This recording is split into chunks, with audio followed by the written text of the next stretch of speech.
Now, it turns out there is one problem still, and we know that any technique which uses an evolutionary algorithm should have a means to do diversity preservation.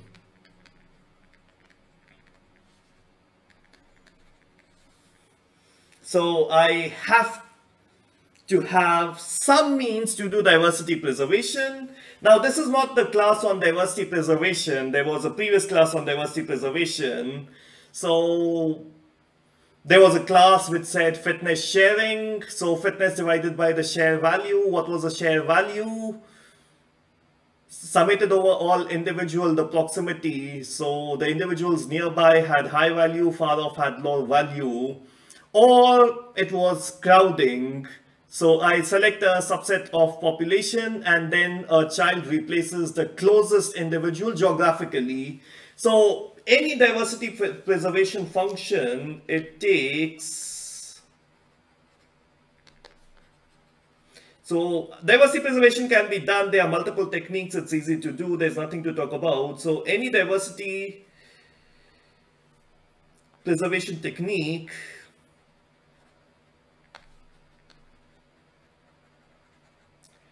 requires a distance function. Can I have a distance function? So let's take two random individuals from the population pool.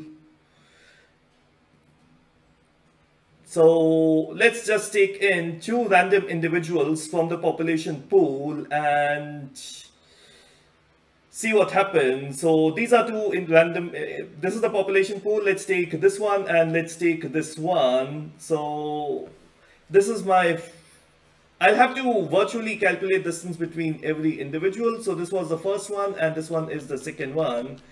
Now previously we were using Euclidean distance, that was summation of xi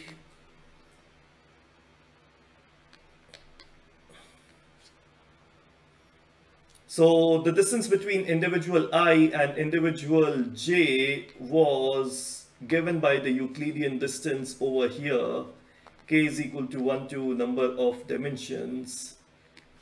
This was my distance between individual I and individual j. Now that is interesting. Now that's very interesting because now I cannot take a distance measure because the Euclidean distance function only and only holds when the two individuals that you have, xi and xj, are of equal length. So in order to calculate the distance value, I need xi and xj of exactly the same number of dimensions, which is not the case over here. And by the way, each one of them is a neural network in an encoded format. And I cannot take a distance measure. That means like if I cannot take a distance measure, I don't have a distance function. That means I cannot do diversity preservation. Now I will have to derive a distance function between two neural networks. So again, let's say this had two neurons, a neuron 1, a neuron 2, and this had a neuron 1, neuron 2, neuron 3, and a neuron 4. And this time let me just say, so this is xi and this is xj. So let me just draw xi as a phenotype, only drawing the neurons, and xj also as a phenotype, only drawing the neurons, because if I draw all the input hidden layer, output weights, it becomes too cumbersome. So the first thing that I do is that easier method. So I say that, okay, this one is of a smaller size, this one is of a larger size. So let me find out for this neuron, the closest neuron out of these four by distance function. The encoding of this neuron is the same, 2 times I plus 1 plus O. So I can take a distance measure between them. So let's say this neuron is the closest neuron over here. And in a greedy manner, I say for this neuron, let's say this is the closest neuron.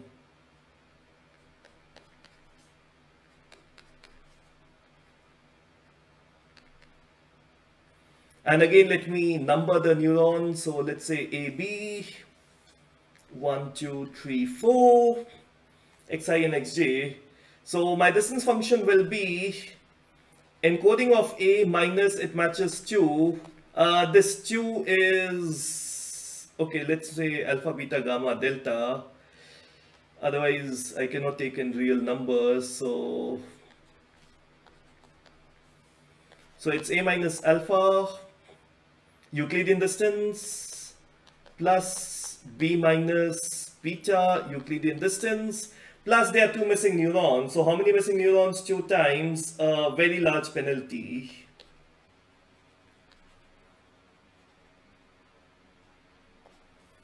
So this is the distance between xi and xj. So distance between xi and xj is summation over 1 to the minimum number of neurons in both of them, the neuron number I of the first with the corresponding closest matching neuron of the second, plus a heavy penalty for the disagreement between the number of neurons in both of them. So that's one way you can take in the distance function. Now this one is also not very good. It's not actually very accurate.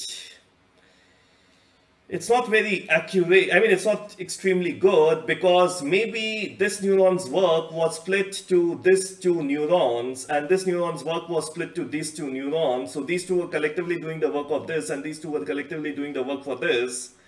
So the entire neural network was of course doing exactly the same thing as this network was doing with 2 additional neurons. So there could have been a small penalty, but seeing A minus alpha, the problem is that alpha is very different to A and beta is very different to B, but alpha and beta combined are very close to B and gamma and delta combined are very close to A. So this is actually a bad function. So I need to improve it up. So what do I do is I try to find out what is the actual function that xi is imitating and what's the actual function that xj is imitating. So I create a large random data.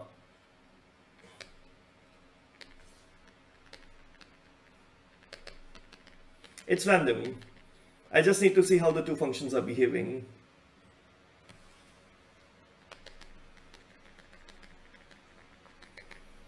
So x1 and x2.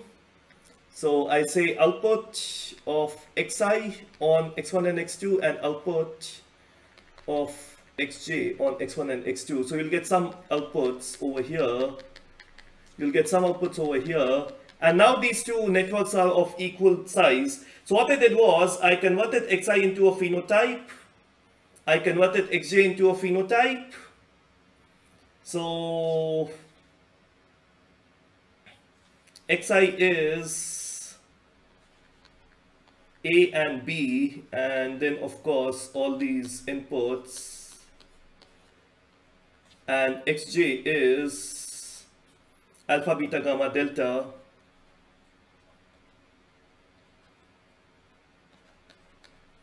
and all these connections. So I give this data to this network, take the output, write it here. I give this data to this network, note down the output, write it over here. Now this is the output vector of xi, this is the output vector of xj. So I calculate the distance between them. So distance between xi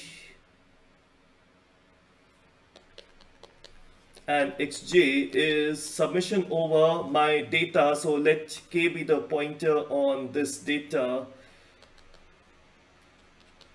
So number of items in my random data, the ANN represented by xi, the output on a random data k minus the ANN represented by xj, the output on a random data k. That's the distance. But then, of course, the problem is that how much of random data will you generate? It could be computationally extremely expensive in contrast to the previous one, which has more or less a reasonable complexity.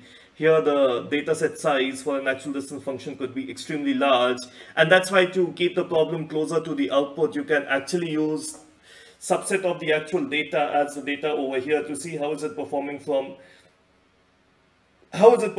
into that region. And once you can do that, once you have the distance measure, once you have some means to find out what the distance measure is, once you have got some means to measure the distance between two neural networks, you can use any diversity preservation means as possible. You can use any diversity preservation means as possible, and that will give you what you needed as the output. And the last thing that I will be covering in this head is the incremental nature.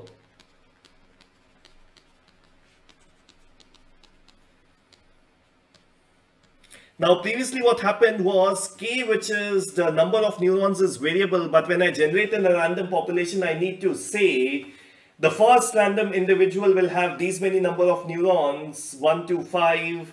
The second neural network will have these many neurons, let's say 25. The third neural network will have those many neural networks, say 20. The fourth will have so many neurons, let's say 28. So for every random neural network generated in the initial population, I need to say how many neurons does it have, or my initial population generation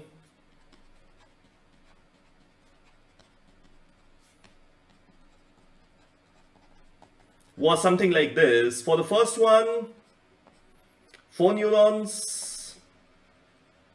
So this is neurons where there'll be internal encoding over there. The second one, 2 neurons. The third one, 10 neurons. And so on.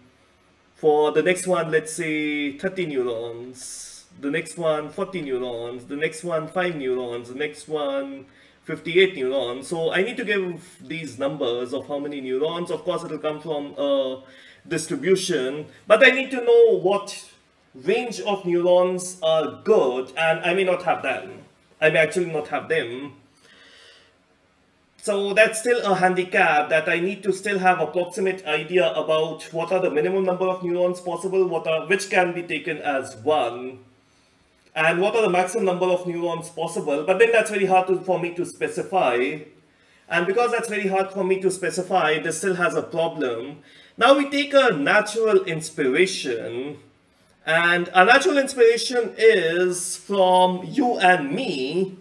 So we're extremely complicated beings. We've got God knows how many genes in our bodies. We've got an abnormal number of genes in our body, but life started from unicellular organism.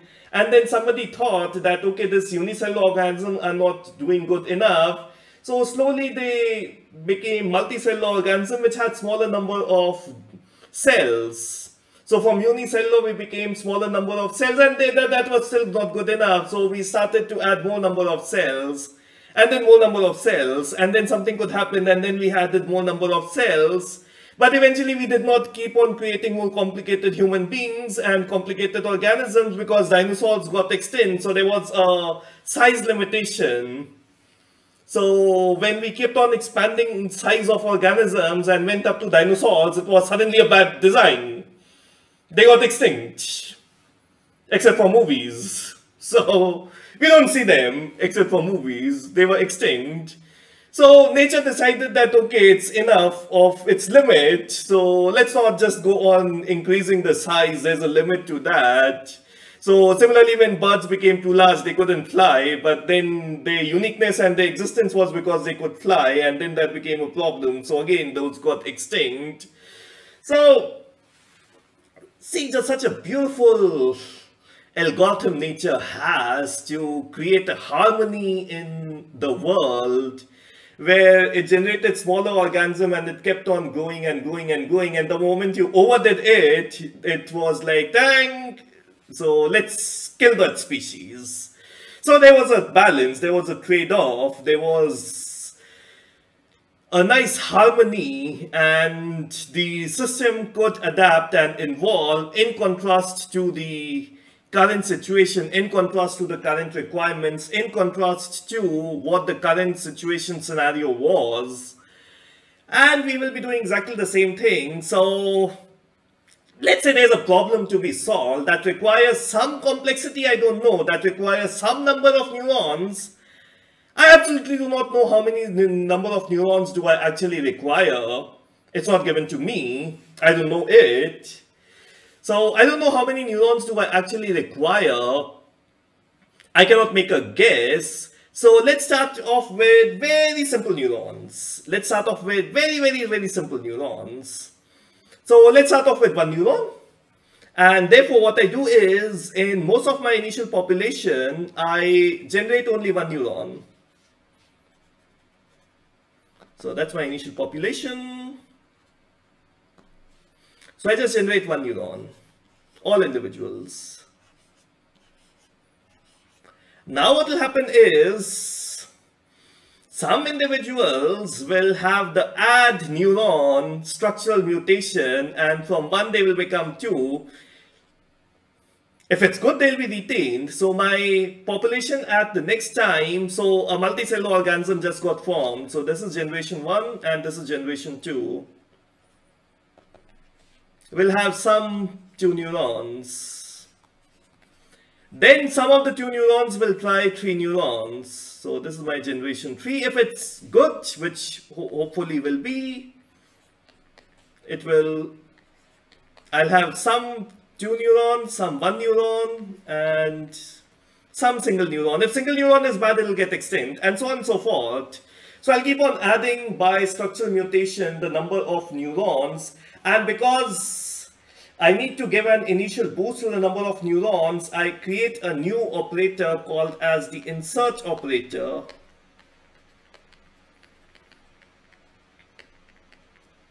So it adds neural networks with maximum possible permissible complexity.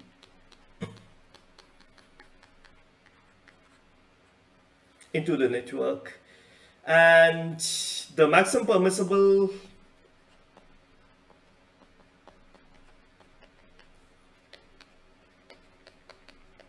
complexity is given by, so it increases with time.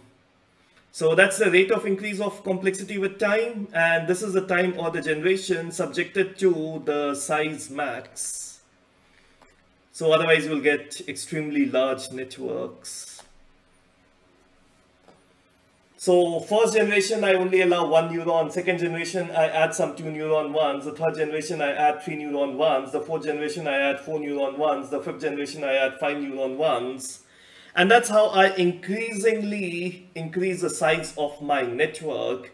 And because I increasingly increase the size of my network, then I am likely to see how good those neurons are. Now the problem is that, of course, in your population you will insert this random neural network, but it's competing against neurons, against neural networks which have evolved with time. So there's a large neural network which is just random, and there are some small neural networks which have evolved with time and they are more intelligent. So it's not a fair competition. So this neural network will be good, better in terms of size. We hope so. However, this neural network is not trained. So what I do is I apply a few iterations of backpropagation algorithm. So apply a few iterations of backpropagation algorithm to make it competent. Otherwise, if you add a random network to an evolved network, of course, your added network is not going to survive. Its fitness will be random. The others are still competitive. And exactly the same thing I do with the structural mutation operators. I apply a few iterations of backpropagation algorithm just so, I mean, you added a new random neuron. So apply just a few iterations of backpropagation algorithm to make sure it takes in a better value. And you you deleted the neuron, you just add a few iterations of backpropagation algorithm to make sure that whatever that neuron was doing, that work is redistributed to another one. So in general, whenever you apply a structural mutation operation, or you add a new random neural network, or you add in random individuals, you apply a few iterations of backpropagation algorithm to give it an initial head start. And that's again where backpropagation algorithm is helping out in evolution in a new type of memetic framework, where the backpropagation algorithm and evolution, they go hand in hand. So in general,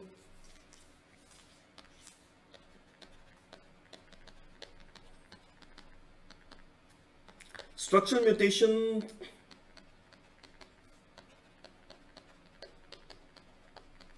which is primarily adding random neuron, adding random individual like this operator to population pool, and similar things may be subjected to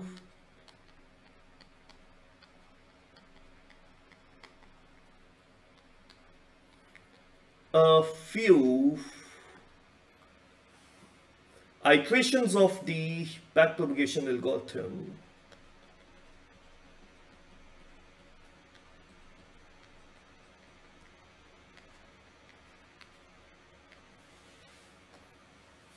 And maybe on the sample data, if your data is too large in size. In any case, if your data is too large in size, it's not the thing that you can actually use. So that's how I control the last level thing by a term called as the incremental complexification, or the incremental nature, also called as the incremental complexification.